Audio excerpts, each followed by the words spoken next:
হয় সে হচ্ছে মানুষ। বুঝতে পারছো? আর অনুশোচনা জাগলে তুমি আল্লাহ তাবারক ওয়া তাআলার ওলি হতে পারবে, আর অনুশোচনা যদি না জাগে তাহলে তুমি আল্লাহর কাছাকাছি হইতে পারবে। কথা বোঝা গেল? তাই যাই হোক, তোমাদের বলেছিলাম, এবারে একটা বলে দিই।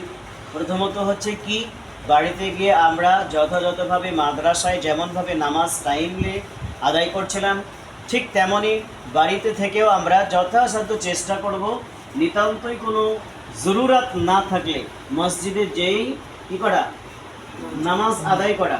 মসজিদে গিয়ে যখন নামাজ আদায় করবে তখন দুটো কাজ হবে, আমার মাদ্রাসার একটা সুনাম আসবে, আর দ্বিতীয়ত তোমাকেও সবাই ভালোবাসবে।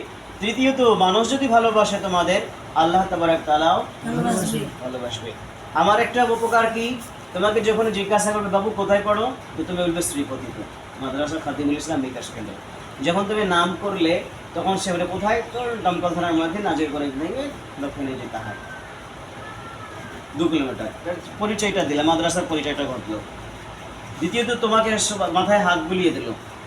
মাথায় হাত বুলিয়ে দিলে কি হবে, যে আল্লাহ এই ছেলেটাকে বড় বড়, তাহলে তুমি মানে কি পেলে, তুমি দোয়া পেলে। আর বাড়ি গেলে বাড়ি যে কাউকে সালাম দিলে, শিক্ষাটা যে তোমাদেরকে দেওয়া হয়েছে, এরকম হুজুর বলেনি, আমিও এর আগে বলছি, বড়দের দেখলে, প্রণীত ব্যক্তিদের দেখলে কি বলতে হবে, আসসালামু আলাইকুম ওয়া রাহমাতুল্লাহি ওয়া বারাকাতুহু। এটা হচ্ছে পূর্ণাঙ্গ সালাম।